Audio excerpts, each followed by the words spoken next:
بان قبضو هريات يجر هوغا كودا توربا دلايدي هوغا كودا توربا ابا منان قبضو هذا فبان قبضو وبليان وجولن وبليان فنفني براتان فنفني جراتان هوغا كودا توربا هوغا شندلايدي جادلايدي ديمتي رفت هوغا كودا توربا نغاي جتي ان بيتان تبونو جندوغي فيديو جرابتا كزي من مدامي جرو يما كودا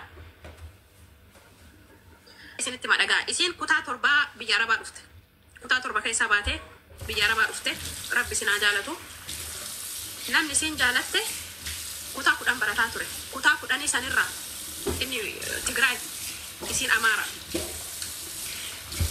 كوليجي مانا كريفتي ميشاتي غلشتي في كوليجي برسيفتي مانغس سراتنيا غوتي بياتي غلتي اسو جنتي كوجراتي ديبيتي رفتي اما اللي غلتي ديبيتي رفتي غاف اسواني هوغا سديت لكو سيفتو دانا براي قال كدتي ددبي بوتي وان تاسو دبدي فولكم ماديات فيتي اني نونتا اني ملكه انا غدو مالي ملكه يلن كان ملكه انا مانيا اني ملكه ديره روانيا دي ملكه يكنن بيكو الحمد لله رب العالمين مال مጨረሻ ጋፎ ጋሳ ገለፋ ገርገርኒ ባኒ መጨረሻ አይሲን ኢሱ ድናን ጀቻ ከመ ከፈየደመ በይታኒ እኔ እንደራሴ መንግስት ሰራተኛ የሆነች ቢሮ የምትሰራ ከኔ ጋር ውላ የምትገባ አግኝቻለሁ ተኛልኩ ሸደል እንደ ጀዴ نمتيجو كان مال رب سميتي أن رب شاهد جد يا ربي هي إن أنا منقولني والله العظيم مكسر رجرا إن رب شاهد كانوا أسري كنامي رب شاهد أنا شمال ما يساء الرجرة كتير كتر لالتين سلام أكو ملقي فتن harka fuudhee akkam jirtan jaalatamtoota kabajamtoota hordoftoota keenya jirra jirtu fayyaa keessanii walitti deebinee jirra jechuudha. Egaa viidiyoo kana keessatti wantoota hedduu baranna jedhee abdii guddaan qaba. Beekatumaaf inni viidiyoo kana akka dhaggeeffattaniif dheeresse jechuudha. Kunis maalidha? Wanni shinaasaa jirtu mucee obboleettiin keenya kuni gorsa jechuudha. Sinii galee egaa namni hoggaa kadha hunda biyya ormaa taa'ee waa hedduu hojjeta jennee yaanna. Garuu biyya namaa kana keessa gaafa dhufnu namoota gargaaruu guddanna, obboleessa ofii gargaaruu guddanna, jaalallee keenya jenna gargaaruu guddanna, obboleewwan maatii keenya gargaaruu guddanna. Ofii keenya osoo maata akka hin godhatin maal taana dhala malee hafna. Waan hedduun nu darba jechuudha biyya namaa kana keessatti. Gorroonni haaraa dhuftanis ta'e warroonni jalqaba jirtanis yoo qalbii viidiyoo kana dhaggeeffattan wantoota hedduu akka wal irraa barannu abdii guddaan qaba jedhee yaada. Egaa akkuma argitan jechuudha namni hoggaa kana hunda hojjettee jaalallee ishii barsiistee hojii qabsiistee achiin immoo ani kan hojii qabdu argadheeraati si hin barbaadu na dhiisi jedheen jechuudha. Meeqa keenya namoonni akkas taaniin jirra jechuudha. Meeqa keenya maallaqa keenya erginee maallaqa keenya muutu kan dhabne, meeqa keenya wal fuuna yookaan gara fuulduraatti bultii wajjin ijaaranna mana naaf ijaaree naa eegu jenne maallaqa keenya irratti erginee meeqa keenyatu dhabe jechuudha. Obboleewwan keenya yeroo baay'ee irra deddeebinee dubbanna. Kanuma odeessuullee akka nuun jenne kun barumsa hedduu guddaadha jechuudha. Warroonni amma dhufan keessattuu carraa guddaa qabu. Hin nyaattaman maaliif amma bilbilis dhoowwamu firiidha. Warroonni bilbilillee dhoowwamu amma xiqqoodhaaf dhoowwu maleeyyuu hin kennamaaf jechuudha bilbilee. Ijoolleen amma dhufan keessattuu carraa guddaa qabu jechuudha. Maaliif namoota akkanatti nama nyaatan kana irraa of eegu jechuudha. Fakkeenyaaf jaalallee, fakkeenyaaf abbaa manaa. Abbaan manaallee hin balleessa baay'isawee jechuudha. Abbaan manaallee hin balleessa. Maallaqni hin bada. Garuu maal gochuudha qabna? Akkamitti ballee akkam goona yoo jedhan immoo akka godhan hin jiru. Maaltu nama barbaachisaa? Tariitii maallaqa keenya akkaawuntii yoo qabaanne akkaawuntii keenya irra galfachuu. Tariitii immoo akkaawuntii hin qabaanne yoo ta'e immoo maal gochuu qabna? Maatii amanamoo yoo ta'an maatii keenya irratti ergannee waan nu godhachuu qabnu san maqaa keenyaan. Maaliif amanamaa waan ta'eef.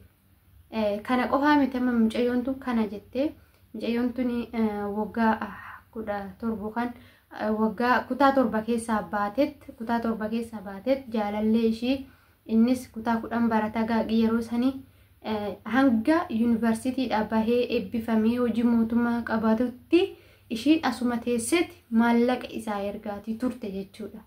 Isaa ergitee gaafa inni yuunivarsiitii galullee yuunivarsiitiitti waan hundaa kan hojjeteef kan godheef ishiidha. Sana booda achi as deebitee lammata isa gargaarti jechuudha. Gaafa ofii isaatii fixee mataa ofii danda'u maal jedheeni wadi jedheen jechuudha. Yoo jechuudha sobee akka jaalalleetitti isinitti dhiyaatee raawwatee gaafa wajjin hojjetan namnaamin jedhee birrii maallaqa isaan sunirraa fuudhee gaafa ofii isaatii waan barbaadeen godhate maal godha kan ofii isaa barbaadu kan isa fakkaattu ati umuriin kee biyya ormaatti sirraa gubateera mana ni ijaarradha osoo jettu osoo inni jijjiirama jettu umuriin deemeera maal godha inni kanan biraa fuudhaa jechuudha. Kun immoo nuuf barumsa guddaadha jechuudha dhugaa dubbachuu fi barumsa guddaadha. Kanaafuu hordoftoota keenyaa sumarraan of eeggannoo guddaa akka godhannu jechuun barbaada.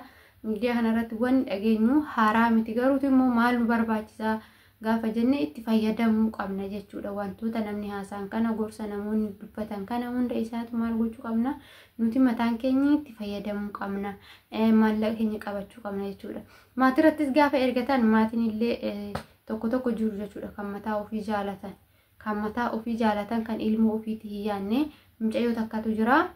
Waggaa meeqa jettee waggaa baay'ee hojjettee gara waggaa 5 hojjettee maqaa isaaniitiin maqaa warraatiin lafa bittee mana irratti ijaarrattee galte jechuudha.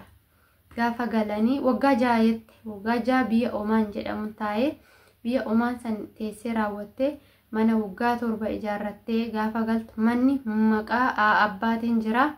Ka'anii warri itti galan sababa lolli jiruun mana magaalaatti galanii achumatti hafanii ishiin immoo galtee bultii godhattee erga bultii godhatteen booda mana kiraa keessa jiraatti ishiin ofii ishiitii mana ijaarratte kana keessatti hin galle isaantu itti galee warratti itti galee ishiin immoo mana kiraa keessa teessu jechuudha. Maa akkamii asitti hojjetachaa taa'uu nan danda'a jettee gaafa haadha gaafattu akkam akkanatti nattaasofta na si'achiisuu fi asitti shaayii gurgurta asitti maalii goota yoo jettu lolten jechuudha. Haati kaatee ammas abbaa manaa ishii gattee ofii ishiitii ammas biyyuma namaa kana jirti jechuudha. Ammas immoo yoo abbaa manaa itti erguu dhiiste abbaan manaatis yookaan amanamaa ta'uu baachuu danda'a hin beekamu. Garuu ishiin abbaa manaa ittiin ergine maal gooti amma immoo bakka ishii san lafa ishii san osoo maqaa ishiitiin jiraate gurguruu hin danda'an. Maqaa abbaatiin waan jiruufu maqaa abbaa fi ilmi obboleessi ishii walii galanii gurguranii lafa san ammas bakka obboleessi ishii hojii qabatetti achitti naa bitan jette. Bitanii yoo irratti ijaarrachuu barbaadde maallaqa ergi ani siif biteetiin jira. Lafa siif biteetiin jira mana irratti ijaarradhu jennaan deebitee ammallee maallaqa ishee ergite jechuudha. Kanammoo dogoggora guddaa goote jedhee tanaan ofii kiyyaa akkasitti fudhadha. Maaliif jalqaba san ilaaltu jalqaba isaan jalaa nyaata san waggaa 7 guutuu hojjettee mana ijaartee fi ishiidhaan immoo kottu as taa'e nu gaaya sibiiluma tokko keessayyuu kottu taa'e kutaa tokko keessayyuu gaafa teessee mana kiraa keessaa bahiitoo as taa'e. Jireenya akkana kan qaala'e kana hin jenneen jechuudha. Haatillee maal jetteeni ani qa'ee koo akkanas achiisne akkanan daffarsiisne asitti suuqii bantee wantoota garaagaraa bantee jettee ofirraa dhoowwite jechuudha. Mucayyoon aarii saniin kaatee biyya ormaatti osoo dhala barbaaddu osoo dhala hin argatiin kan dura deesse jalaa gara rabbii deebi'ee ishiin immoo maal taate lammata deebitee dhuftee ammas biyya kana jirti jechuudha. Kanarra xinnoo ishee ofaa eenyu rabbiin immoo maatii sammuu qabuu fi nullee nama sammuu qabu nu haa godhu. Kana isiniin jechuun barbaada. Dhugaa baay'ee garaana nyaatte amma mucayyoon asirratti haasoftu kuni wal bira hojjenne jette jechuudha. Ishii qanumaan as ergi jedhaan akkuma dhaggeeffattan kana ergitee gaafa kaanitti ani naman biiroodhaan wajjin hojjedhu kan nafaana baatee galtu kan narraa bareeddu kan narraa miidhagdu argadheen jira waan ta'eef na dhiisiin jedheera maaliif na dhiisne jedhee haala kanaan ifatame jechuudha. Shamarran biyya Arabaa hanga yoomitti akkanatti nuti taphatu jechuudha. Dhugaa dubbachuuf shamarran biyya Arabaa jedhanii nuti warqiidha ofii keenyaaf of xiqqeessine malee warqii caalu nuyi jechuudha. Warqii caalu eenyu yoo jenne nuyi jechuudha. Nuti warqii saniin binna warqiin garuu deebisee nu bitu kana beekuu qabna jechuudha.